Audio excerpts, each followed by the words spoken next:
Students, I am Preeti from Neelkamal Vidyapeeth school Shamli Sonipat. Students, हम कर रहे हैं क्लास 8 का साइंस का चैप्टर नंबर थर्ड में हम क्या कर रहे थे? प्लास्टिक के बारे में मैंने आपको कल बताया था। तो कल हमने क्या किया था? प्लास्टिक के बारे में पढ़ा था और उसके टाइप किए थे। उसके टाइप कौन से होते हैं प्लास्टिक के?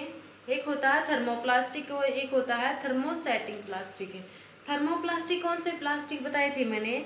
वो प्लास्टिक जिनको गर्म करके किसी अदर शेप में दोबारा से यूज किया जा सके, दोबारा से उसको तो हम तोड़ सकते हैं, बेंड करके अदर शेप में हम उसको कन्वर्ट कर सकते हैं। तो वो क्या था? थर्मोप्लास्टिक। और थर्मोसेटिंग कौन से प्लास्टिक थे? थर्मोसेटिंग वो प्लास्टिक थे जिन्हें कंपनी अगर एक बार मोल्ड करके दे दे हमें, तो हम उसको दोबारा से गर्म करके रीशेप नहीं कर सकते, उनको दोबारा यूज नहीं कर सकते। तो वो थे थर्मोसेटिंग प्लास्टिक। आज हम कर रहे हैं plastic as material of choice. इसमें हम क्या देखेंगे? If we think of storing a food item, water, milk, pickles, dry food extra, plastic container seem most convenient. अगर हम खाने को स्टोर करने के बारे में सोचें, जैसे कि चाहे फिर वो वाटर हो, दूध हो, पानी हो, या फिर अचार हो, या फिर कोई भी ड्राई फूड हो हमारा, इन सब के लिए जो प्लास्टिक की कवरिंग होती है, प्लास्टिक के कंटेनर होते हैं, वो सबसे मोस्ट कन्वीनियंट होते हैं, वो ज़्यादा सुटेबल होते हैं। क्यों? ऐसा क्यों है? क्योंकि this is because of their light weight. क्योंकि जो प्लास्टिक है उसका वेट लाइट होता है, ये हल्के होते हैं। लोअर प्राइस, इनके दाम भी कम होते हैं। Good strength and easy handling, इनकी स्ट्रेंथ ये ज़्यादा मजबूत भी होते हैं और इनको इधर से उधर करना ईजी हो जाता है। Being lighter as compared to metal, metal के कंपैरिजन में बहुत हल्के होते हैं। इसीलिए इसी क्वालिटी को देखते हुए plastics are used in car. Plastic का यूज कार में किया जाता है, एयरक्राफ्ट हवाई जहाज़ों में यूज किया जाता है, एंड स्पेसक्राफ्ट अंतरिक्ष यानों में भी इसका यूज किया जाता है।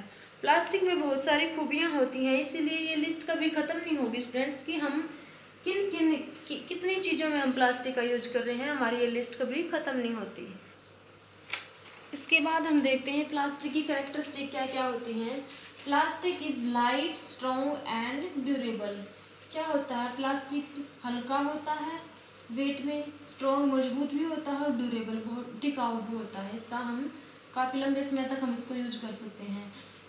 तो इसका वेट हल्का होता है और ये मजबूत होता है। इसकी वजह से हमारे जो घरों का मोस्टली सामान के लिए हम प्लास्टिक का यूज करते हैं। प्लास्टिक इज नॉन रिएक्टिव कैसे होता है? प्लास्टिक किसी के साथ भी रिएक्ट नहीं करता। मीन्स क्या है कि ये किसी के साथ भी मिक्स होकर कोई दूसरी चीज़ नहीं बनाता। जैसे कि अगर हम एग्जाम्पल लें, लोहे को अगर हम खुली हवा में छोड़ देंगे तो एयर के साथ कांटेक्ट करके इसमें जंग लगना स्टार्ट हो जाता है, लेकिन प्लास्टिक के साथ ऐसा कुछ भी नहीं होता, ये किसी के साथ भी कोई रिएक्ट नहीं करता। Plastics are poor conductor. Plastic poor conductor होता है। किसका पुअर कंडक्टर होता है? हीट और इलेक्ट्रिसिटी का पुअर कंडक्टर होता है। ना तो इसमें से हीट पास होती है और ना ही इसमें से इलेक्ट्रिसिटी पास होती है। जब इलेक्ट्रिसिटी पास नहीं होती तो इसी कारण इसमें से क्या होता है, इसका यूज कहाँ किया जाता है? इलेक्ट्रिकल वायर है वो प्लास्टिक कवरिंग। जो इलेक्ट्रिसिटी की वायर होती हैं उन पर हमेशा प्लास्टिक की कवरिंग होती है। क्यों होती है? क्योंकि इसमें से इलेक्ट्रिसिटी पास नहीं हो सकती। And handles of screwdriver are made of plastic. जो स्क्रू ड्राइवर के हैंडल होते हैं वो भी किसके बने होते हैं? वो भी प्लास्टिक के बने होते हैं। अब हम देखते हैं स्टूडेंट्स, प्लास्टिक और इन्वायरमेंट में क्या रिलेशन होता है, किस तरह से एक दूसरे को अफेक्ट करते हैं।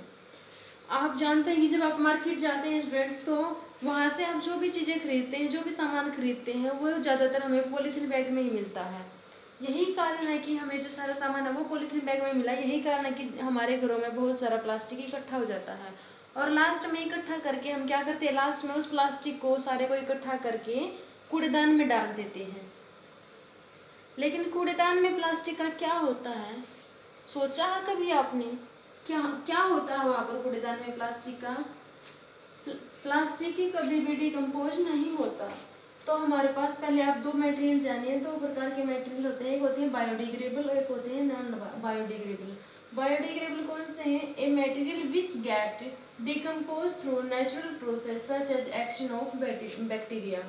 ऐसे मटेरियल जो डिकम्पोज हो सकते हैं किसकी वजह से, या तो नेचुरल प्रोसेस, किसी भी नेचुरल प्रोसेस की वजह से, या फिर एक्शन ऑफ बैक्टीरिया, फिर किसी बैक्टीरिया के एक्शन की वजह से अगर वो मटेरियल डिकम्पोज हो जाता है तो वो क्या कहलाता है, वो कहलाता है बायोडिग्रेडेबल। ऐसा मटेरियल जो किसी भी वजह से, या तो बैक्टीरिया की वजह से या फिर नेचुरल प्रोसेस की वजह से अगर डिकम्पोज हो जाता है तो वो क्या कहलाता है, बायोडिग्रेडेबल। नॉन बायोडिग्रेडेबल कौन से होते हैं material, A material which is not easily decompose by natural process, किसी भी नेचुरल प्रोसेस के द्वारा अगर वो आसानी से डिकम्पोज नहीं होता है, डिकम्पोज नहीं कर सकते अगर हम उसे, तो वो क्या कहलाता है, नॉन बायोडिग्रेडेबल।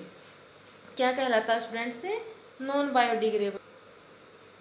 अब जो प्लास्टिक होता है स्टूडेंट्स वो भी नष्ट होने में, डिकम्पोज होने में काफ़ी समय ले लेता है, बहुत सारा समय ले लेता है, जो हमारे वातावरण के लिए अच्छा नहीं होता। और कहीं ना कहीं प्लास्टिक की वजह से हमारे जो वातावरण है उसको नुकसान, दूषित ही होता, नुकसान ही पहुंचता हमारे वातावरण को में। अब हम जानते हैं कि जो सिंथेटिक मटेरियल होती हैं, जो मैनमेड मटेरियल होते हैं, उनको जलाना स्लो प्रोसेस है और वो कम्प्लीटली बर्न भी नहीं हो पाते। अगर हम प्लास्टिक को ही जलाकर देखें तो ये हमारे वातावरण के लिए वातावरण में हार्मफुल गैसेस छोड़ता है। कैसी हार्मफुल गैस छोड़ता है, जिससे हमारी हवा है, जो आसपास का वातावरण है, वो दूषित हो जाता है। अब क्वेश्चन ये उठता है कि हम पॉलीथीन को डिकम्पोज कैसे करें। जो पॉलीथीन है वो बर्न होने के बाद भी वो दूषित, हमारे एटमॉस्फेयर को दूषित कर रही है, लेकिन हम उसको डिकम्पोज कैसे करें। डिकम्पोज तो वो होती है, लेकिन क्वेश्चन ये उठता है कि उसको डिकम्पोज कैसे किया जाए। तो इसके लिए आप क्या करोगे, जितना हो सके उतना कम से कम प्लास्टिक का यूज कीजिए। जब भी आप शॉपिंग के लिए जाओ तो या तो कॉटन का या फिर जूट का बैग अपने साथ में लेके जाओ, और जो बायोडिग्रेडेबल वेस्टेज हैं और जो नॉन बायोडिग्रेडेबल वेस्टेज हैं उनको अलग अलग इकट्ठा करना चाहिए ताकि उनको डिकम्पोज करना इजी हो सके। Some plastic takes several years to decompose. It is not environment friendly. तो मैंने अभी आपको क्या बताया, मैंने अभी आपको यही बताया है कि जो प्लास्टिक है वो डिकम्पोज होने में काफ़ी साल लगा लेता है, काफ़ी साल लग जाते हैं, जो हमारे एनवायरनमेंट के लिए हेल्दी नहीं होती। उसके एनवायरनमेंट फ्रेंडली का क्या मीनिंग है यहाँ पर, जो हमारे एनवायरनमेंट के लिए हेल्दी नहीं होते। इट कोज इन्वायरमेंटल पोल्यूशन, इससे हमारा एनवायरनमेंट पोल्यूशन होता है, दूषित हो जाता है हमारा एनवायरनमेंट। तो हमें क्या चाहिए, अगर हम एक रिस्पॉन्सिबल सिटीजन है तो रिस्पॉन्सिबल सिटीजन होने के नाते हमें 4R प्रिंसिपल अपनाने चाहिए। कौन से होते हैं वो 4R प्रिंसिपल, ये है 4R principle, reduce, reuse, recycle और रिकवर। रिड्यूस क्या है कि हमें पॉलीथीन बैग का कम से कम यूज करना चाहिए। रीयूज, एक बार यूज करने के बाद हमें दोबारा से फिर से उनको यूज करना चाहिए ताकि हाँ जो ज़्यादा पॉलीथीन बैग यूज ना किए जा सकें। उसके बाद है रिसाइकल। रिसाइकल में दोबारा से कुछ और बना देना होता है, इससे हमें अगर पॉसिबल हो सके तो प्लास्टिक को मेल्ट करके दोबारा से हम उसको यूज कर सकते हैं। उसके बाद है रिकवर। रिकवर में क्या होता है, रीपर्पज। रिकवर का मीन्स होता है रीपर्पज, की दोबारा से किसी पर्पज में हम उसको दोबारा से यूज कर सकें। तो अगर हम ये 4R प्रिंसिपल को अपनाते रहेंगे तो इससे हमारे जो इन्वायरमेंट है वो भी सेफ रहेगा, और पॉलीथीन बैग से जो हमारे एनवायरनमेंट को हार्म पहुंच रहा है हम उससे भी बचे रहेंगे। तो हमें क्या चाहिए स्टूडेंट्स, हमें कम से कम यूज करने चाहिए और इन्हीं 4R प्रिंसिपल को अपनाते रहना चाहिए ताकि हम खुली हवा में स्वच्छ सांस। तो इसी के साथ स्टूडेंट्स हमारा ये चैप्टर फिनिश होता है। आप इसको अच्छे से रीड करना। नेक्स्ट वीडियो में मैं आपको इसके क्वेश्चन आंसर करवाऊंगी।